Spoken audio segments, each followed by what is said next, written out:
1997년부터 2년에 한 번씩 열리고 있는 세계 서해 전북 비엔날레, 올해로 10회째를 맞이했는데요.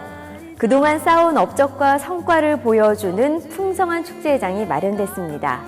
한 달여 동안 이어지는 묵향의 향연, 오늘 문화향에서 만나보시죠.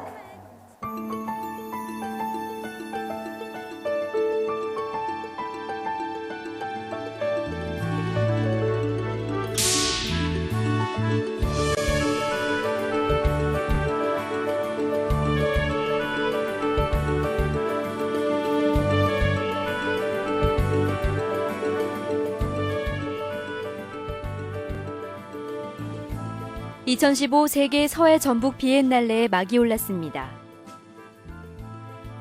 10회를 맞은 만큼 더욱 풍성한 프로그램들로 찾아왔는데요. 올해 역시 국내외 수많은 사람들이 모여 한 달여 동안의 순항을 기원했습니다. 둘, 셋! 여러분 축하의 박수 보내주세요. 22년 동안 맥을 이어오며 전 세계 서해인들의 대표 축제로 자리매김한 세계 서해 전북 비엔날레. 전시장 가득 국경을 넘어 묵향으로 하나 된 이들의 고귀한 정신세계를 마주할 수 있습니다. 누구나 참여할 수 있는 다채로운 체험 프로그램으로 재미까지 더했는데요. 무엇보다 세계 서해 전북 비엔날레는 오래전부터 탄탄한 서단을 형성해온 전북 서해 명성을 알리는 데 크게 기여해왔고, 올해는 특히 서해 본연의 정신을 생각하게 합니다. 물질에서 정신으로라는 주제 아래 세계 18개국 841명의 작가가 출품한 1151점의 작품이 전시가 됩니다. 이 중에는 이제 순수 전통 서예도 있고, 서예를 현대적으로 재해석한 그런 작품도 있고, 일단 생활에 응용한 작품도 있고, 그래서 아주 다양한 서예 작품을 전시하고 있습니다. 올해의 주제는 물질에서 정신으로입니다. 인간성 상실의 위기를 정신과 인문으로 극복해보자는 취지인데요. 이런 의미 아래 각국 서해인들의 작품이 전시관을 가득 메웠습니다. 물질적인 것이 정신적인 것보다 앞서게 된 혼란의 시대. 흔히 단순하면서도 무거운 것으로 여겨지는 서의 참 의미를 이곳에서 찾을 수 있습니다. 서양에서 카메라가 발명된 이후에 화가들이 사실상 그릴 게 없어졌습니다. 그러다 보니까 실제 사물을 그리기보다는 사람은 느낌, 즉 인상을 그리자라는 주장을 하면서 소위 말하는 인상주의라는 미술 이론이 나오게 됐고, 그것이 계속 확장해 발전돼서 현대 미술 이론뿐만 아니라 현대 사상을 하는 축을 이뤘다고 생각을 합니다. 그런데 서예가 그 당시에 미술이 가지고 있었던 운명과 비슷한 운명이 놓여 있습니다. 그건 뭐냐면 컴퓨터가 발명된 이후에 서예가 실질적으로 서사 활동을 할 수는 거의 없어요. 그러면 이제 이 시대에 서예가 새로운 모습으로 태어난다 한다는 말씀입니다. 그러니까 이제 순수 예술로 태어나서 과거의 인상주의 이론이 현대까지 어떤 새로운 이즘을, 어떤 주의를 형성해 왔듯이 이제 서예가 나서서 인상주의 못지않은 어떤 새로운 이즘을 형성해 보자, 그런 원대한 뜻을 가지고 그 이즘을 서예하고 어떻게 접목을 시켜서 어떤 것을 만들어 볼까, 그건 바로 이 시대의 문제점인 물질을 떠나서 좀 동양적인 어떤 정신성, 이것을 추구하는 것으로 가보자. 그런데 서예는 바로 동양의 정신성을 가장 강조하는 그런 예술이거든요. 그러니까 서예를 중심으로 물질에서 벗어나서 새로운 어떤 주의를 창출하는 그 역할을 이제 한번 해보자. 그런 차원에서 물질에서 정신으로라는 주제를 잡았습니다. 한국 서예의 어제와 오늘, 그리고 전 세계 문자 예술의 현 주소를 확인할 수 있는 세계 서해 전북 비엔날레. 이곳에서는 말이 아닌 문자로 필과 묵이 소통합니다. 다양한 작품들은 서해만이 가지는 느림과 여유를 선사하는 동시에 역동적인 기운을 함께 전하는데요. 하루가 다르게 발전하고 급변하는 시대. 서해가 나아가야 할 방향도 생각해 볼 수 있습니다.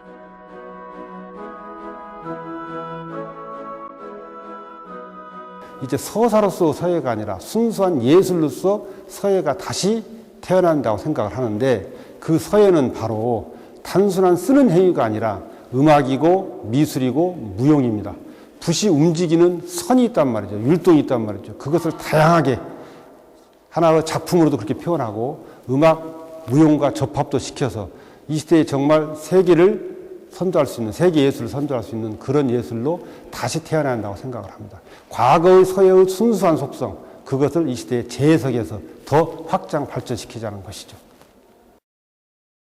대상 올해 그랑프리는 홍콩의 어우타웨이님 축하드립니다. 서강정시 임실동원에서를 작품화해주셨는데요. 진심으로 축하드립니다. 1997년 비엔날레 첫 시작 때부터 개막 행사로 그랑프리를 선정하는데요. 올해는 홍콩의 작가 어우다웨이에게 수상의 영광이 돌아갔습니다. 6번의 도전 끝에 그랑프리를 받은 홍콩의 원로서예가, 그간의 눈물겨운 노력이 있었기에 그의 이번 수상은 더욱 빛이 났습니다.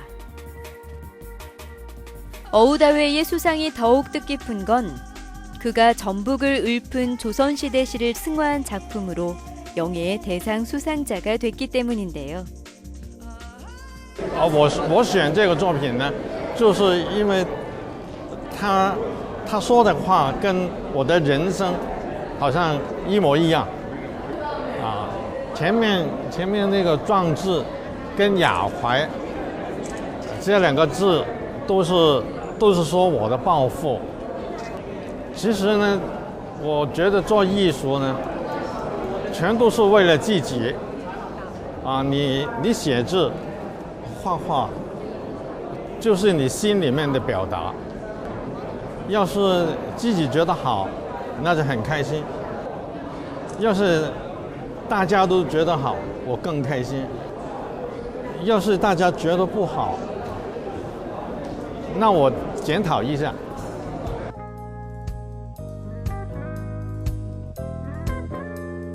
결코 짧지 않은 22년의 역사를 지닌 세계 서해 전북 비엔날레.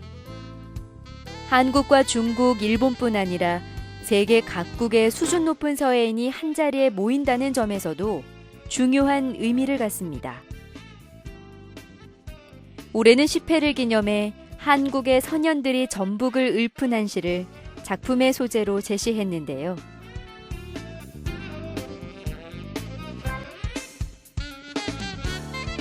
서해 고장 전북을 세계에 알리고 세계 서해 상생을 도모하고자 한 노력이 돋보입니다.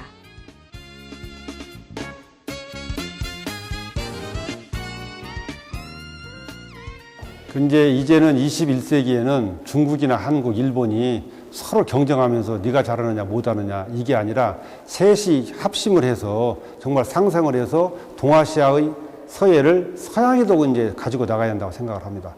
그런데 세계서예 전북 비엔날레는 과거 10회 동안 해오면서 동양의 서예를 서양이 알리는데 나름대로 부단한 노력을 해왔습니다. 그 결과 서양의 이탈리아랄지 독일, 프랑스의 서예가 협회가 형성되었습니다. 이제 전 세계의 서예가들이 21세기의 최고 예술로 서예를 발전시키기 위해서 서로 도와야 할 거라고 생각을 해서 10회를 맞이해서 전 세계 서예가들이 한자리에 모이는 그런 기회에 상생의 뜻을 다지자는 의미에서 상생전이라고 이름을 붙였습니다. 국내외의 명망 높은 서예가들이 전북의 명승지에 대해 읊은 여러 편의 한시를 읽고 전북의 산수 풍광과 인물 그리고 인심을 느낀 뒤 그 감회를 붓에 실었는데요. 메인 전시답게 작품 하나하나마다 특별한 기운과 의미를 담고 있습니다.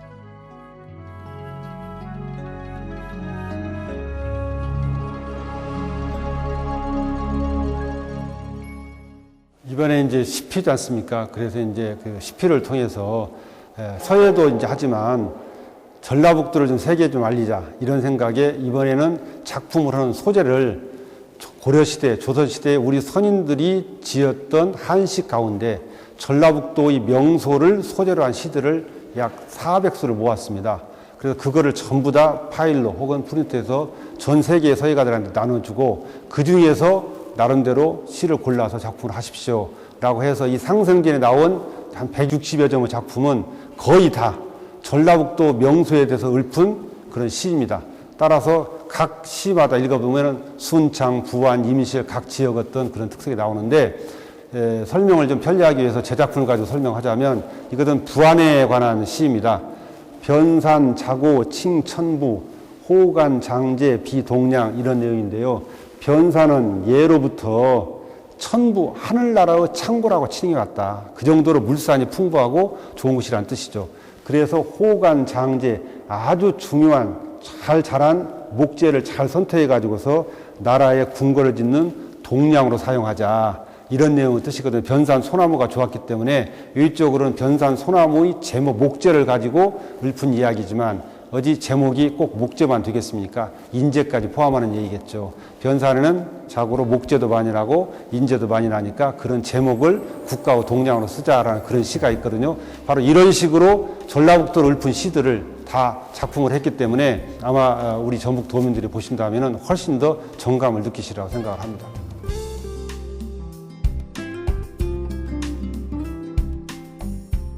동양 문화의 정수로 불리는 서예. 서양 작가들이 서예를 주목하면서 색다른 작품들이 선보여지고 있습니다.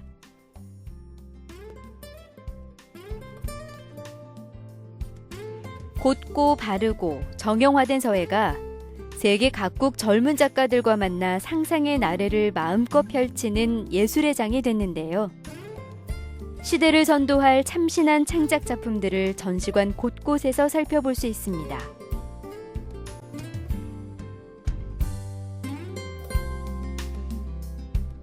서양의 작가들도 이제 한국의 한글, 중국의 한자를 가지고 정통 서예를 하는 작가들도 상당히 많이 있습니다. 그런데 그 중에는 이미 서양에서 이름난 화가로, 그 나라 최고 수준의 화가로 활동을 하면서 우리하고 교류를 하는 과정에서 동양 서예의 신비함을 느끼고서 자기의 미술 작품에다가 서예적인 요소를 가미해서 그런 작품을 한 작가들도 늘어나고 있습니다. 이 작품 같은 경우에는 모로코의 아이사 이켄이라는 작가의 작품인데, 모로코가 전통적으로 소위 말하는 우리 서예와는 약간 다른 캘리그라피, 즉 문자를 가지고 뭔가 예술하는 그런 것이 발달되어 있거든요. 근데 이분이 작년에 한국을 한번 왔었어요. 그래서 저하고 좀 교류하는 과정에서 느낀 다음에 서예를 가지고 정말 자기의 작품 세계를 바꿔보자 해서 처음에 이제 시도해서 나온 작품이 이런 작품인데요. 꼭 글자를 쓴 서예는 아니다 하더라도 보면은 서예적인 요소가 다분히 가미된 그런 작품으로 느낄 수 있고, 순수하게 먹과 하얀 종이, 종이도 한지입니다. 그들이 우리의 먹을 사서 그 우리의 종이에다가 미술 작품을 이렇게 했다는 점에서 상당히 의미가 깊은 작품이라고 생각을 하고, 어떤 식으로든 우리의 먹과 우리의 한지에다가 서양의 미술가들이 작품을 하기 시작했다는 점, 이 점이 저는 상당히 의미가 있다고 생각을 합니다. 한국소리문화의 전당 2층 전시실에서는 다소 낯선 서예 작품들도 만날 수 있습니다. 글씨라기보다는 추상적인 그림처럼 보이는 작품들도 많은데요. 이 전시의 제목은 혼이 있는 괴서전입니다. 사람에 대한 다양한 정의를 기발한 서예로 표현함으로써 서예의 새로운 미학을 제시하는데요. 정적인 예술 서예가 역동적인 현대 예술로 거듭나기 위해 필요한 아름다움의 범주를 보여줍니다. 소위 미학 범주란 말이 있습니다. 그 안에는 미 자체도 미학 범주에 속하지만 넓은 의미에서는 미, 추, 괴, 우리가 좀 추하다 생각은 그것도 하나의 미학 개념으로 치고 있거든요. 이런 관점에서 서예가 너무 곱고 정적이고 이런 예술을 지향하다 보니까 조금은 지루한 맛이 있어요. 지루한 점이 있어요. 그래서 조선시대의 추사 김정희 선생 같은 분도 그 지루함을 깨기 위해서 파격적으로 그 글씨를 썼거든요. 그래서 추사 선생의 글씨를 평할 때 흔히 괴서, 괴짜서예다 그런 평가를 좀 합니다. 그 다음 중국 명나라 때에도 양주팔계라는 그 괴짜서예가들이 있었어요. 중국에도. 그래서 그분들도 어떤 귀한 점을 추구를 했어요. 그러면 이 시대에 서예가 보다 더 역동적이고 생동적인 그런 느낌을 갖기 위해서는 곱게 쓰는 정적인 서예뿐만 아니라 뭔가 새로운 변신해서 귀하면서도 아름다운 특이한 그런 서예를 해보자 하는 차원에서 교서전을 준비했는데 바로 이 교서전에 이런 작품들이 나왔습니다. 이 작품은 우리나라의 전통 부적, 절에 가면 부적 있죠. 부적의 어떤 매력을 서예하고 접목을 시켜서 한 작품인데 상당히 창의적이고 재밌는 작품이라고 생각을 하고요. 이것은 거북이가 움직이는 모습을 피령 몇 개로 탁 해가지고 움직이는 그런 그 형상성을 추구한 그런 작품인데 뭔가 이렇게 해서 서양의 추상미술과도 좀 접합시킬 수 있는 길을 찾아보자 이런 생각에서 이 코너는 표구도 전통 표구 방식을 쓰지 않고 이렇게 판넬로 양식의 표구 장식을 해서 좀 더 현대적인 분위기를 내려고 시도를 해봤습니다.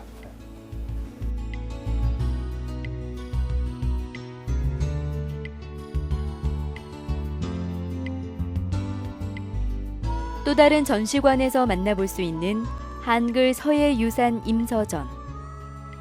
조선 여인들의 미학이 담긴 궁체를 만나볼 수 있습니다.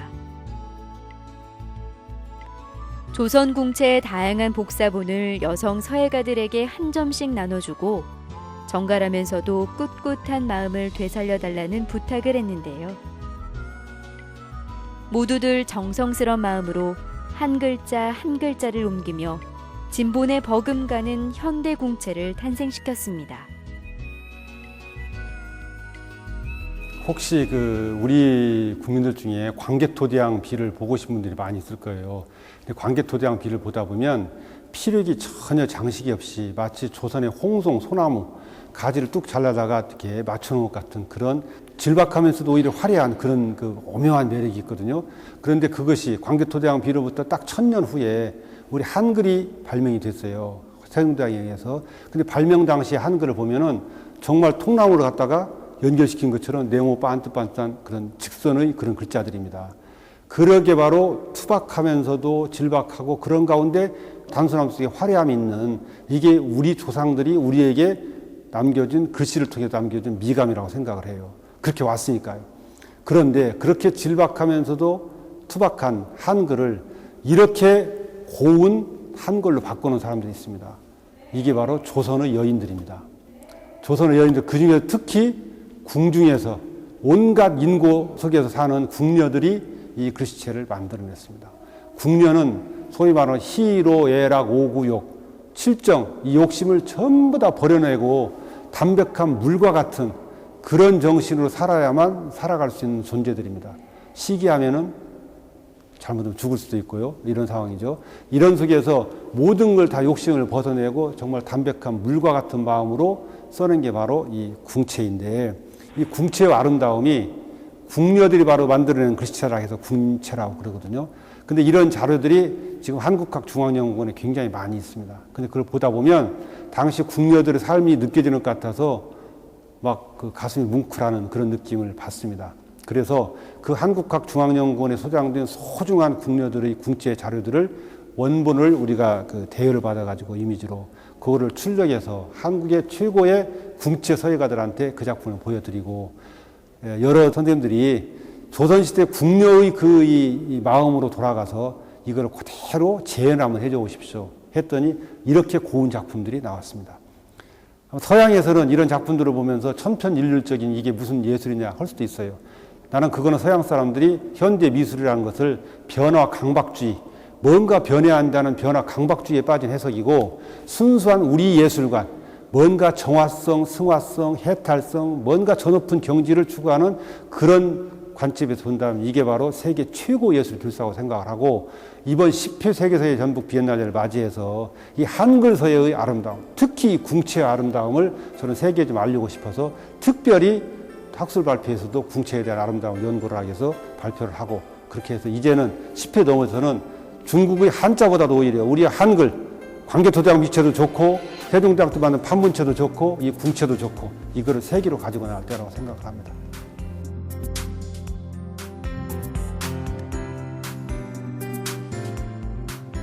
지난 2001년 세계 서예 전북 비엔날레에서 선보인 바 있는 세계 문자 서예전. 당시에도 큰 주목을 받았는데요. 고대 문자의 이미지를 제공하고 그 자료들을 보며 얻은 서예적 영감을 표현한 작품들입니다. 2001년과 다른 점이 있다면 올해는 중진 작가들이 아닌 젊은 서예가들의 작품이 선보여졌다는 건데요. 한자나 한글이 아닌 고대 문자에서도 충분한 서예적 영감을 얻을 수 있음을 보여주는 동시에 서예의 동서양 교류를 구체화할 수 있는 길을 찾았다는 점에서 의미 있는 전시입니다. 고대 세계 문자는 상당히 유사성이 많습니다. 상형성도 갖추고 있고요. 그 그림 형태에. 그래서 중국의 상형 문자하고 상당히 비슷한 느낌이 있어서 이 서예를 다른 고대의 문자를 가지고 현재의 우리 서예를 어떻게 접합을 시켜볼까 이런 생각을 가지고 2001년도에 이미 우리가 세계 문자 서예전을 한번 했습니다. 고대 아시리아 문자, 바빌론 문자, 마야 문자 이런 문자들을 전부 다 수집을 해서 그 이미지를 그 당시에는 중진 작가들, 원로 작가들한테 나누어 드리고 이 작품을 그대로 그리는 게 아니라 이 작품을 이 고대 서양의 문자를 보고서 서예적 영감을 작품을 한번 표현해 주시기 바랍니다. 라고 했더니 정말 좋은 작품들이 많이 나왔어요. 그래서 그 도록을 출판해 냈더니 중국, 일본 작가들이 이걸 좀 원해가지고 그 도록은 이미 다 없습니다. 다 나가버리고. 그리고 지금도 그 작품전이 참 좋았다는 얘기들을 더러 해요. 그래서 사실 이거는 2001년도에 했던 세계 문자 서예전의 앵콜전입니다. 앵콜전에서 원래 이 문자를 이미지로 제시를 하고요. 그 다음에 2001년도에 중견 작가가 작품을 했던 작품을 제시를 하고 이번에는 아주 신진 작가들, 젊은 작가들 중에서 능력 있는 작가들한테 요 두 개 자료를 준 다음에 당신의 이것을 보면서 받은 당신의 서예적 영감은 무엇입니까? 이걸 한번 표현해 보십시오. 라고 했더니 이런 작품들이 나왔습니다. 고대 이집트 문자에서 어느 하나를 해서 이렇게 클로즈업 시키고 확대를 시켜서 서예적인 피력으로 이렇게 연출한 다음에 여기다 고대 이집트 문자를 쭉 써서 작품을 했는데 어저께 서양화를 하시는 분이 우연히 이제 디스플레이 전에 안 들어오시는데 한번 들어오셔서 보고서는 추상화도 정말 이런 추상화가 없다 하고 굉장히 좋은 그 평을 하고 가셨습니다. 젊은 서예가들의 예술적 상상이 덧대진 세계 문자 서예전.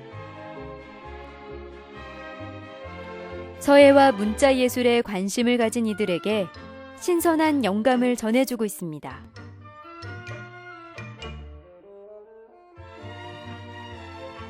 명실공히 세계 서예인의 축제로 자리 잡은 세계 서예 전북 비엔날레. 서예의 대중화와 실용화를 이루고 또한 우리 서예의 우수성과 발전 가능성을 전 세계에 보이기 위해 열심히 달려왔습니다. 소위 말하는 그 동아시아 3국, 중국 서예나 일본 서예에 대해서는 이제 우리가 알 만큼 알았다고 생각을 합니다. 이제 우리의 서예를 가지고 정말 서양으로 진출을 해야 할 때라고 생각을 하고요. 그래서 여건만 주어진다면 내년이든 내후년이든 우리가 소장하고 있는 이 소중한 작품, 기증을 받은 약 970점 정도의 작품을 중에서 정말 좋은 작품만 골라서 해외 순위전을 한번 하면서 한국 서예의 정통성을 정말 세계에 알리고 싶은 그런 그 욕구가 있고요. 이번에 이제 물질에서 정신으로 라는 주제를 삼았듯이 서예를 통해서 이 시대에 피폐한 이런 인간성을 회복하고 정신성을 추구하는 그런 새로운 이즘을 창출하는데 일조하고자 하는 그런 생각도 가지고 있고요. 특별하게 정말 그 중앙정부나 지방정부에서 우리 서예에 대해 좀 관심만 갖는다면 서예 비엔날레 전용관을 좀 건립을 해서 전북 경제의 발전을 위해서도 노력하고자 합니다. 왜냐하면 중국은 초중고등학교에 서예를 이미 필수과목으로 제정을 했습니다. 그래서 여기에 서예 전용관을 건립을 하고 우리가 소재하고 있는 작품만 잘 전시해서 초중고등학생들의 수학여행만 이쪽으로 오게 한다 하더라도 엄청난 경제적 효과를 창출할 수 있다고 생각을 하거든요. 이제 서예는 결코 옛날 서당방에 있던 그런 글씨 쓰는 행위가 아닙니다. 이 시대에 다시 태어나야 할 아주 위대한 문화 콘텐츠이고 전망이 좋은 그런 문화 산업의 콘텐츠라고 생각을 합니다. 이번 세계 서예 전북 비엔날레에서는 사회 각계에서 활동하는 28인의 붓글씨도 마주할 수 있습니다. 더불어 유명 서예가의 글씨를 생활용품으로 개발해 서해를 생활 속에서 친근하게 만날 수 있는 방법을 보여줍니다. 대중의 눈높이에 맞춘 다양한 부대 행사와 프로그램으로 지금 전주에는 짙은 묵향이 드리워져 있습니다.